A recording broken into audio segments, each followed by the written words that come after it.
esta doble oportunidad de, primero, estar con ustedes en esta convención SEGO, y en la segunda, pues por esta oportunidad histórica de ser nosotros los testigos de esta transición del pasado, el presente y el futuro de México. Entonces, muchas gracias.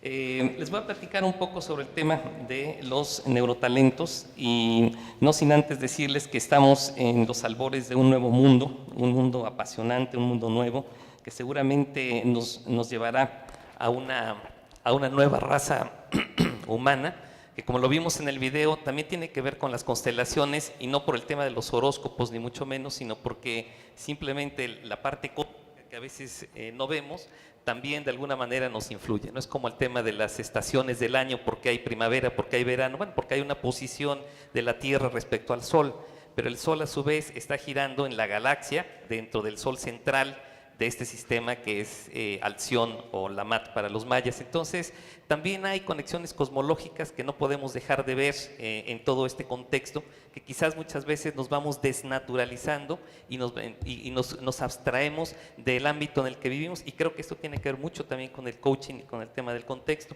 Entonces, les decía que estamos en el amanecer de la galaxia, en un nuevo mundo que se está construyendo, donde hay cosas apasionantes. Muy brevemente mencionar algunas. Una de estas es la neurociencia, que nos sirve como de paraguas para platicar. Que me molesta mucho este micrófono, ¿lo cambiamos?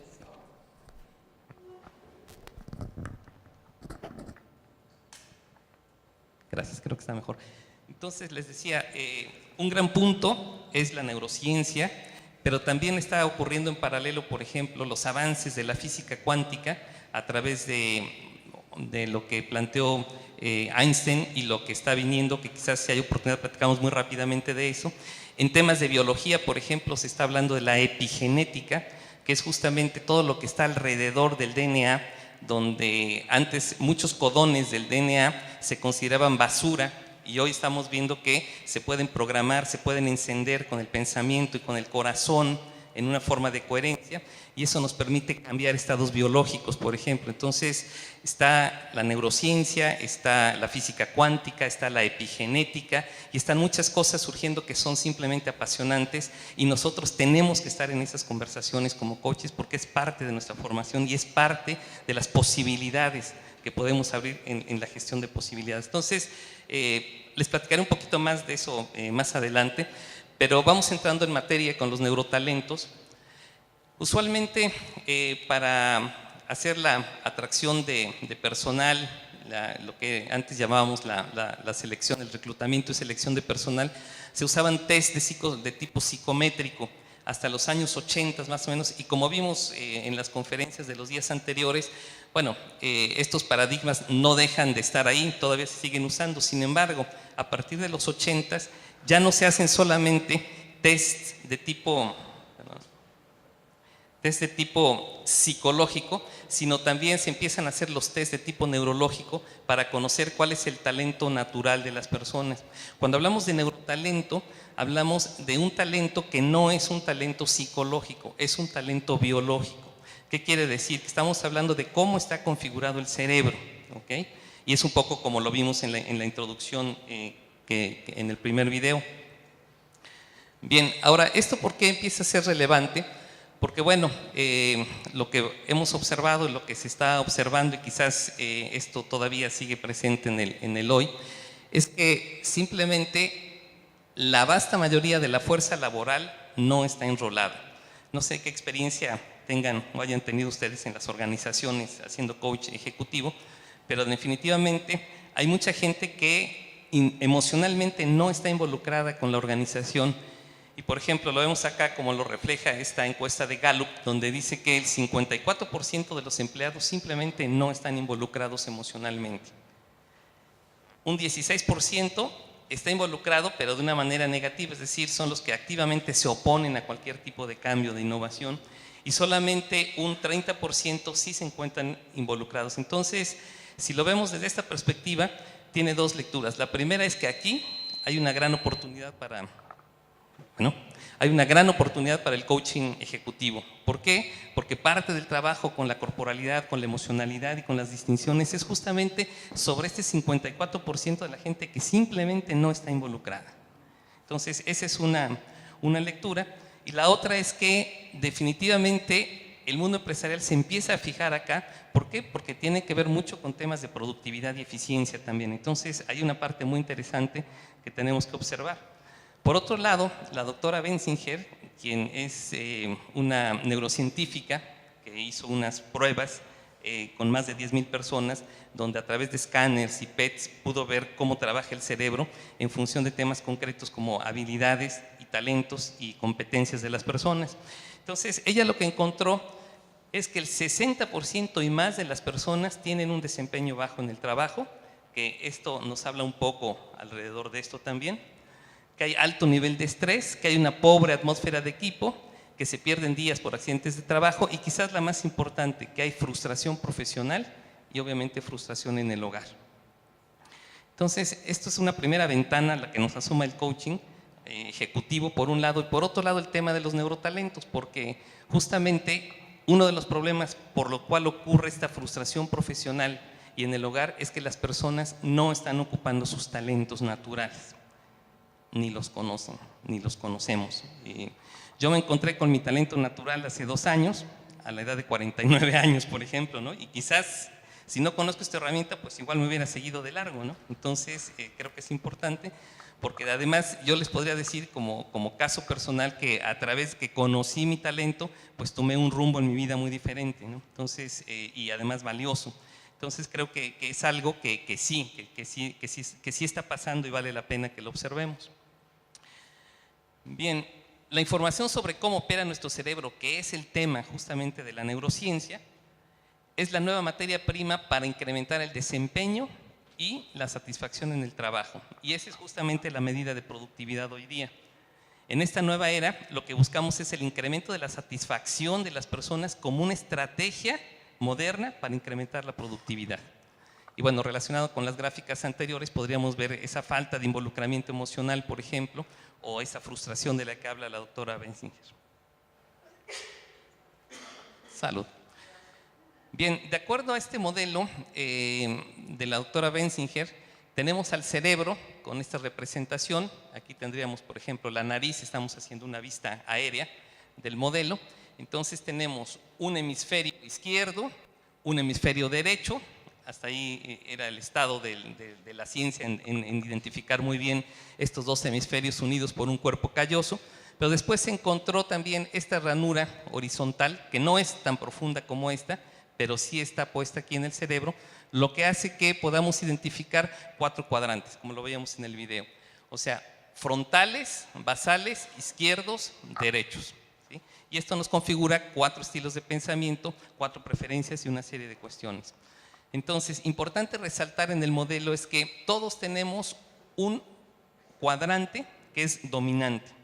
Decía que este es un modelo biológico. ¿Por qué es dominante? Porque ahí la densidad de conexiones neuronales, la densidad dendrítica es mucho mayor que en cualquiera de los otros 4 cuadrantes. Por lo tanto, el consumo de oxígeno ahí es óptimo. El cerebro consume más o menos el 20% del oxígeno del cuerpo. Pero si nosotros no estamos trabajando en nuestro talento, entonces empezamos a consumir más oxígeno. Esto trae como consecuencia, como lo mencionaba la doctora, desequilibrio homeostático, frustración, cansancio, migrañas y a lo largo del tiempo pues otro tipo de enfermedades que se derivan justamente de estar usando el talento, subutilizando el talento o no usando nuestro talento. Bien, entonces decía, tenemos un cuadrante que es dominante, tenemos 2 que son auxiliares. Por ejemplo, si estuviéramos hablando del frontal izquierdo como un cuadrante dominante, entonces los auxiliares son justamente los que están contiguos. Y finalmente tenemos un área débil o de desgaste que es la que se encuentra de manera cruzada, es decir, si el frontal izquierdo es el talento natural, entonces el área de desgaste es la del basal derecho. Si el frontal derecho fuera el talento natural, entonces el basal izquierdo es el área de desgaste. ¿Sí? En diagonal no hay una conexión directa. sino que esta conexión se hace a través de los que están al lado. Entonces, una comunicación de este cuadrante es a través del basal izquierdo o del frontal derecho, ¿sí? Por eso es que aquí tendríamos más resistencia eléctrica, más consumo de oxígeno. Bien, haciendo un repaso, entonces lo que tenemos son los 4 cuadrantes, de donde salen estos estilos de pensamiento y de preferencias. Los frontales izquierdos son más de aspecto lógico, analítico, táctico, más en la toma de decisiones y control, más racionales. Frontales derechos son más de enfoque al cambio, a la mejora, más visionarios, más hacia el futuro el enfoque. Son más de adaptar y negociar, son más innovadores y más de vivir experiencias. Los de acá, por ejemplo, el basal izquierdo, aquí hablamos de los izquierdos son realistas, los derechos son idealistas, trabajan con 2 aspectos de la realidad. Ahora, los frontales son más el aspecto cognitivo, porque tiene que ver más con el neocórtex y los lóbulos frontales del cerebro, que es donde están las funciones ejecutivas, y los basales tienen que ver más con el mundo de lo práctico, de lo operativo. Entonces tenemos acá el basal izquierdo, que son personas que están más enfocadas a mantener estructuras, a ser más metódicos, rutinarios, más operativos, y están enfocados a mantener y conservar las estructuras, son más organizados, más estructurados, más ordenados. Y por otro lado tenemos a los a los basales derechos, que están más enfocados en los demás, a cuidar, a armonizar, son más relacionales y entonces están más enfocados a apoyar, a conciliar y a ser más emotivos. Bien, tenemos entonces, a diferencia de otros tests, la importancia de este test que se llama BTSA, que es Benzinger Type Style Assessment, es un modelo, como habíamos dicho, neurológico más que psicológico, y aquí hay una diferencia muy importante. ¿Por qué? Porque una cosa es identificar las conductas más repetidas de una persona y otra cosa es saber cuál es su talento. ¿Por qué es importante? Porque una conducta repetida no me asegura que no estemos trabajando o subutilizando el talento o en el área de desvío, ¿sí? Esa es la diferencia quizás más importante con este test. Que aquí en los psicométricos no sabemos si la persona se está desgastando o no, esa parte no la sabemos, no sabemos si está usando su talento o no. En cambio, en este tipo de test podemos conocer el talento. Bien. Aquí tenemos un ejemplo de un resultado de un test de este tipo, donde lo que vemos, tenemos acá nuevamente los 4 cuadrantes del cerebro, y una característica de este test es que nos da un perfil de joven y un perfil de adulto, ¿sí?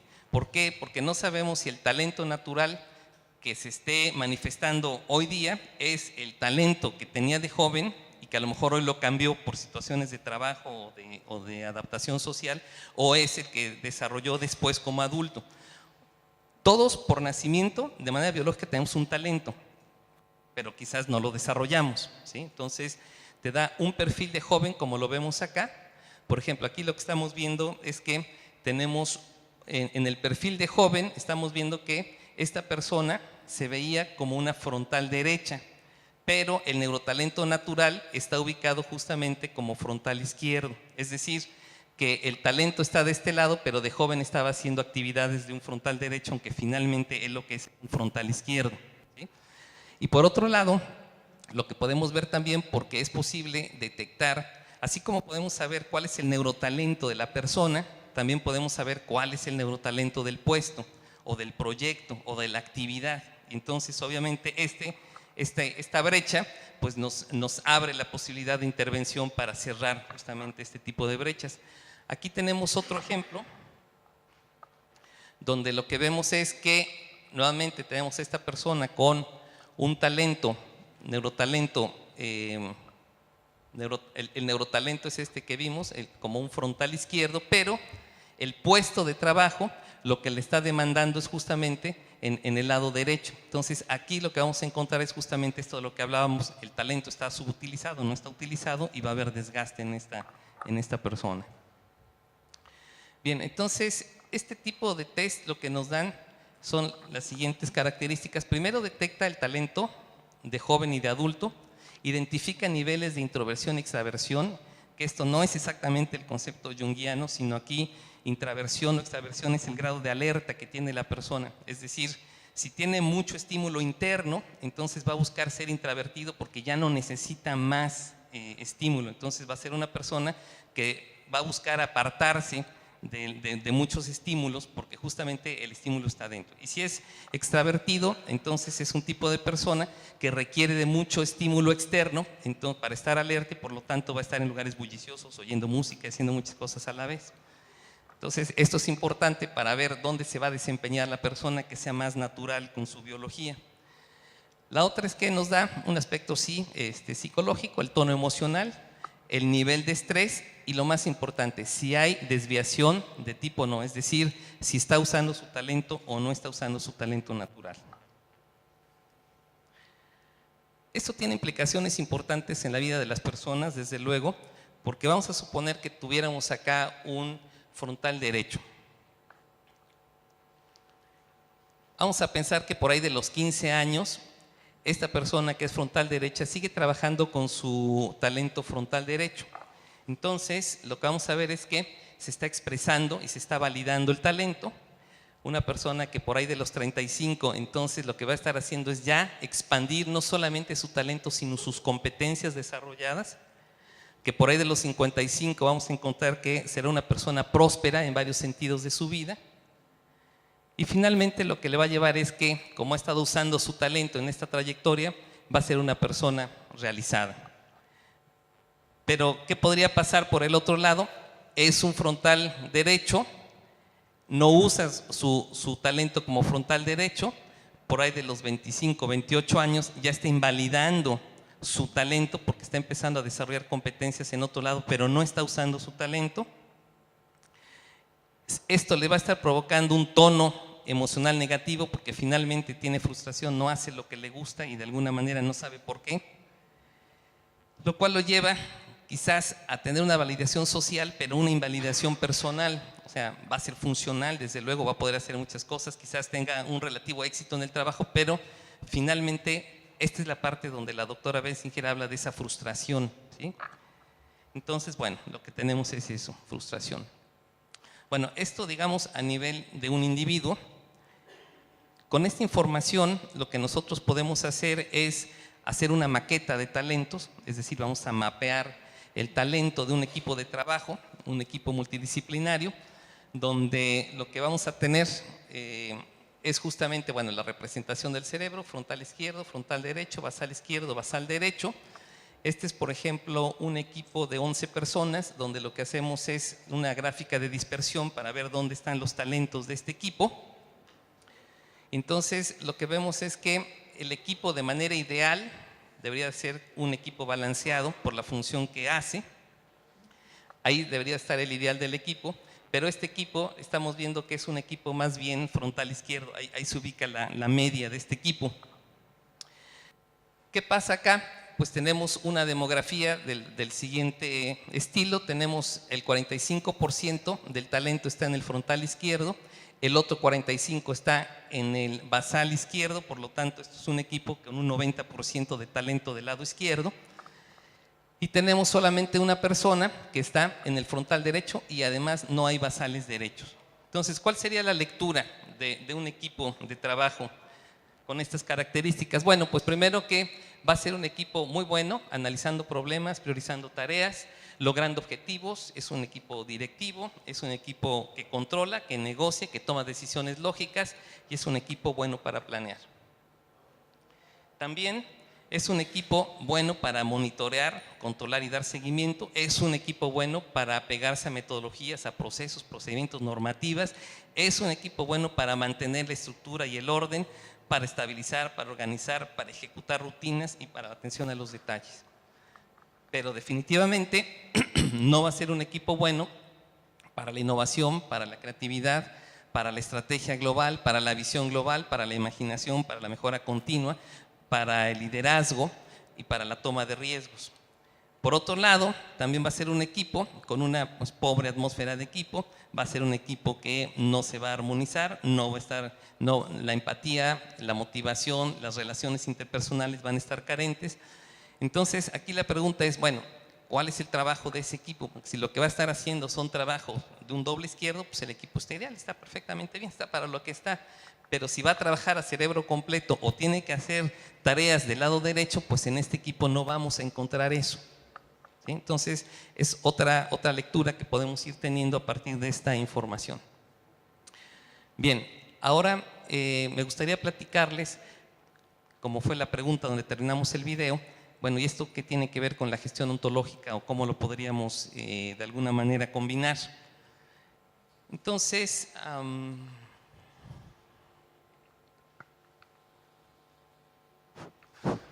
bueno, hasta aquí tenemos la conversación que por horas me hizo a mí Saúl, y yo me quedé igual que ustedes, así observando. Pero lo interesante de toda esta introducción es la maravilla que encontramos de la posibilidad de interrelación del modelo de gestión con el modelo de talentos que nos ha platicado Saúl, muy someramente, porque en realidad lo que queremos es simplemente darles una probadita de lo que va a ser. Pero lo que viene a continuación es todo el trabajo que se hizo de análisis, de ver de qué manera se pueden relacionar las dos propuestas. Y lo que van a ver ahora es lo más interesante. Adelante. Gracias. Saúl. Bueno, entonces, aquí un poco el racional es de qué manera, por ejemplo, la gestión ontológica puede estar, déjeme decirlo así, al servicio de los neurotalentos, pero también cómo los neurotalentos pueden estar al servicio de la gestión ontológica. Entonces es un poco esta parte como retroalimentación, ¿no? Esta parte como el yin y el yang, ¿no? De alguna manera esta parte de complementación en esta danza, en esta armonía. Bien, entonces aquí tenemos el modelo, nuevamente con los 5 dominios que ustedes ya conocen perfectamente bien. Entonces, lo que nosotros hicimos fue una primera superposición de los dos modelos. Es decir, por un lado tenemos acá justamente esta división donde tenemos lado derecho, aquí vamos a tener frontal derecho, basal derecho, basal izquierdo, frontal izquierdo. Entonces vamos viendo cómo se puede ver el modelo de gestión. Podríamos ubicar la gestión de la realidad de este lado. ¿Por qué? Porque los basales izquierdos, recuerden que se van a la información a detalle, la conservación de las cosas, apegarse a los procedimientos. Estamos hablando del dominio de la realidad. Por otro lado, tendríamos en el frontal derecho la gestión de la posibilidad. Recuerden que los frontales derechos son más visionarios, o sea, visión de bosque, integrativos, holísticos, con la capacidad de imaginar, de soñar, de crear. Y entonces tendríamos, por ejemplo, aquí lo que sería la gestión de la posibilidad. Y aquí hay una cosa ya interesante que empezar a observar, porque recuerden que las conexiones cruzadas generan desgaste, ¿sí? Imagínense, por ejemplo, si yo tengo un basal izquierdo cuya forma preferida es mantener las estructuras, ¿sí? y resistirse al cambio, si lo voy a poner a hacer actividades donde tiene que ver la posibilidad, pues es algo que le va a costar mucho trabajo hacer, ¿sí? Sin embargo, bueno, hay que hacerlo, pero entonces quizás sería la pregunta, ¿cómo integramos el equipo de coaches y el equipo de trabajo para ir poniendo estos dominios de tal suerte que usemos los talentos naturales? Por otro lado, entonces, tendríamos de este lado la gestión de los resultados, porque los frontales izquierdos, en este estilo de pensamiento, lo que más importa es el resultado. Lo que importa es lograr las cosas a costa de lo que sea. Lo importante es el resultado. Y la conexión cruzada, la podríamos estar viendo acá, que es la gestión de las relaciones. Alguien ubicado totalmente a los resultados, probablemente el tema de las relaciones hasta lo desgasta, ¿sí? No es necesariamente lo que le interese, ¿verdad? Entonces, creo que aquí ya nos empieza a revelar en esta primera superposición algo interesante en la combinación de estos dos modelos. Entonces, la primera es que estamos ubicando los dominios de gestión dentro del cuadrante del cerebro. Por otro lado, bueno, la gestión del aprendizaje podría estar al centro del modelo porque finalmente cada uno de estos estilos de pensamiento aprende. Entonces, puede compartir esta parte.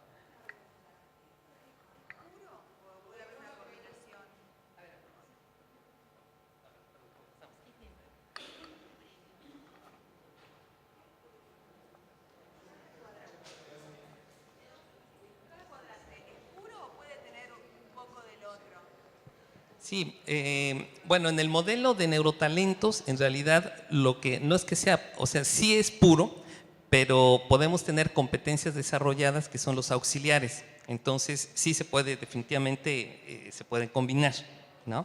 Ahora, en el modelo de gestión, vamos a ver cómo se integran, porque es posible que dentro de cada cuadrante vuelvan a aparecer los 4 cuadrantes, ¿no? Y ahorita lo vamos a ver. Bien, entonces comentaba que la gestión de aprendizaje va al centro porque los 4 estilos de pensamiento aprenden, ¿sí? Entonces lo podríamos ubicar ahí. Bien,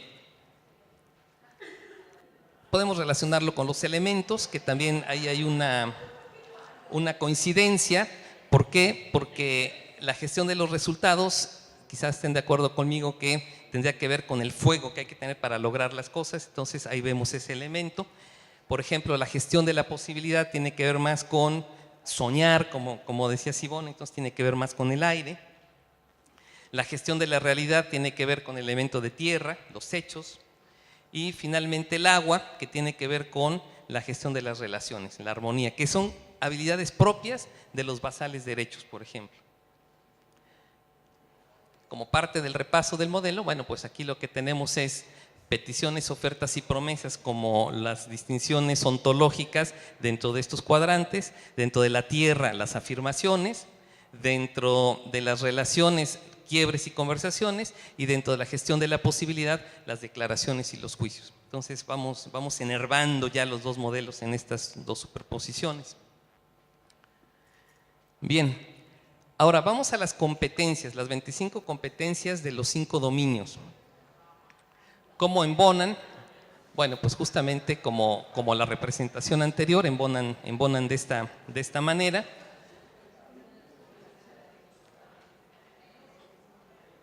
¿Hay preguntas? ¿No? Bueno, entonces, si quieren, voy avanzando y al final nos metemos un poco más a detalle. Bueno, entonces, una primera cosa que quiero que observen es, en esta primera superposición que hicimos, ¿dónde quedan las competencias? O sea, las 25 competencias de los dominios quedan justamente de esta manera. Aquí tenemos esta primera superposición. Entonces, cada una, de acuerdo a donde corresponda en este cuadrante, pues son las competencias. Y hasta ahí tenemos una vista del modelo, ¿sí? Hasta ahí tenemos una forma como podríamos ver esto. Sin embargo, hay otra superposición que puede ser todavía más interesante por los resultados que puede generar. Veámosla. Hasta acá veníamos con ya esta superposición anterior, pero ¿qué es algo que puede pasar? Dentro de cada uno de los dominios podemos tener nuevamente los 4 estilos de pensamiento, ¿sí? Si esto es así, que de hecho se podría parecer mucho a cómo sería la realidad en las organizaciones, entonces vean lo que pasa con las competencias, y creo que esta es una parte muy interesante de observar, porque por ejemplo, de las 25 competencias y de acuerdo a lo que cada cuadrante, las características de cada uno de los cuadrantes, entonces vemos que de esas 25 competencias, es decir, de las 5 competencias que gestionan la realidad, estas, la 1.1 de gestión de la realidad es el 1, la 1.3 y la 3, aquí tenemos a la 3, déjenme regresarme 1, aquí tenemos la 3, a ver, déjenme mirar el acordeón. Aquí el 3 es los resultados, a ver, es 1, 2, 3 y 4, sale. Entonces, fíjense cómo el 3, 4, que originalmente lo teníamos acá, lo vamos a pasar acá. ¿Por qué? Porque este estilo de pensamiento es el que ejecuta, el que sigue las rutinas, el que se apega a los procedimientos, el que mantiene, ¿sí? Entonces, tendríamos acá una lectura un poco diferente, porque las competencias se empiezan a redistribuir, ¿sí? Es otra forma de ver cómo se acomodan. En la gestión de la posibilidad tendríamos algunas competencias o una competencia de la realidad, 2 competencias de las 5 de la posibilidad y una que estaría en la gestión de las relaciones, que tendría que ver justamente con esta parte del frontal derecho. Bien, entonces lo que podemos empezar a observar es que esas competencias en esos dominios tienen una interacción diferente desde esta perspectiva. Y eso tiene consecuencias que no son menores. En el caso de la gestión del aprendizaje, el 5, como vemos, lo vamos a ver principalmente acá, 5-4-5-5, 5-2-5-3, es decir, el aprendizaje está volcado principalmente del lado derecho en cómo están definidas estas competencias. Habrá que preguntarnos si se quedan definidas de esta manera o habrá que hacer algunas adaptaciones. Eso es algo que tendremos que terminar de definir. Interesante es que de las 25 competencias, 12% están en el basal izquierdo, 36 en el basal derecho, 24 en el frontal izquierdo y 28% en el frontal derecho. Es decir que 50, 58, 64% de las competencias están del lado derecho. Y esto nuevamente está interesante, ¿no? Lo podemos ligar con el tema de liderazgo femenino, lo podemos ligar con hacia dónde van las tendencias de management más enfocadas a las personas, por ejemplo, etcétera, ¿no? Hay muchas conjeturas que podríamos empezar a hacer ahí. Bien, entonces, si nosotros lo vemos desde esta perspectiva, tendríamos unos efectos interesantes que me gustaría compartirlos de una vez. Adriana. Bien, déjenme empezar a mí. En esta parte, como se da la mano un modelo y el otro lo recibe y le vuelve a dar la mano, ¿no? en este giro constante, bueno, pues una cosa es como efectos de esta sinergia. Y fíjense que aquí hay una cosa muy importante. ¿Dónde está? Ah, claro, aquí está. Esta idea puede dar nacimiento, puede parir el nuevo modelo de neurogestión ontológica, o sea, no gestión, sino neurogestión ontológica, que va de la mano con lo que está pasando, porque vamos a empezar a escuchar cada vez más de neuroliderazgo, neuromanagement, neurocultura, neuroética, neuroequis. Estamos en la década del cerebro y los avances tan importantes de la neurociencia. Entonces, nos permitiría primero identificar, desarrollar y alinear el talento natural por las preferencias y no por aspectos solamente psicológicos, ¿sí? Ese sería un tema. Otro aspecto importante, yo los voy a resumir, es toda la posibilidad que tendríamos como coaches, no solamente de guiar de acuerdo a lo que vemos de necesidades en los 5 dominios, sino enfocándonos realmente a dónde está la necesidad en el talento. Pensábamos incluso en la facilidad de que los coaches asignados a cada uno de los ejecutivos coincidieran con el talento que tiene que impulsar, ¿no? Entonces, bueno, eso es en términos generales, y te pido nada más ya hacer un cierre, por favor. Un breve cierre, claro que sí. Bueno, digamos que el enfoque en el desarrollo, como que hay dos grandes vertientes. Uno es, vemos dónde estamos deficitarios y ahí reforzamos, que me parece que es un modelo muy usual, y si lo vemos quizás desde el modelo de competencias, en el estudio donde ustedes ven cuáles son las competencias, vemos quizás dónde están las más débiles y ahí reforzamos, y ese es un enfoque, ¿no?